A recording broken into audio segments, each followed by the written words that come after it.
sundry.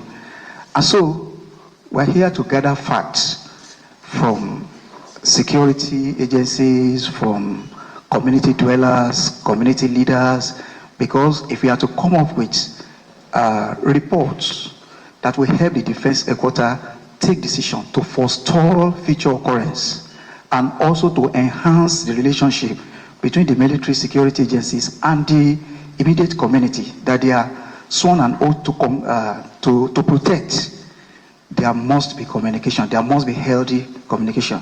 So it. Thank you so much. I'm your brother, Great. The news reports have it that the military board of inquiry had resumed sitting in Warri, Delta State. Curiously, the journalists are not allowed to cover the activities, the proceedings going on in military board of inquiry, those investigating what happened in Okuama. When you hear Nigeria is a joke, when you hear Nigeria is a scam, you wouldn't understand why rule of law is not seen in Nigeria. Due process is not seen in Nigeria. You wouldn't understand why impunity and lawlessness seems to have taken over and have become part of the national life. Let's also meet with the CP so that we can, the IG, to put us together to see how that those who are involved were brought to book. Why the innocent citizens should be able to have peace too? The ones that are not involved and all that. The things that we need to do, we did all that. And we also participated in. This is so unfortunate. Why will journalists be barred from covering what should be public inquiry? What should be public sitting? Where whosoever case should come and listen and hear what happened.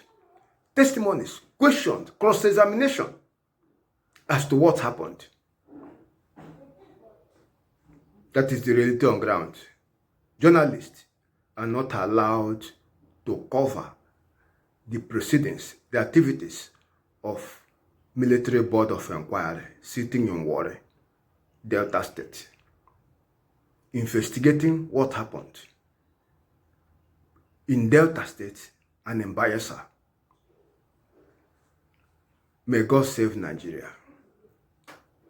That is the reality on ground. Guardian newspaper report of today had published it, that journalists are not allowed to cover the proceedings. Tinubu have to think again as to what is happening in Nigeria is democracy or whether it's something else. Especially women and children. The Chief of Army Staff views it very strongly. And believe it or not, once we have those kind of complaints, they are investigated much faster than you think, sometimes within hours, and such people are dealt with. He asked me, a soldier asked me, when is he supposed to open fire? And I told him, I'm sure you have a copy of my lord. I told him, you only open fire on the word of command of the commander on the ground, or if your life or innocent civilians' lives are being threatened.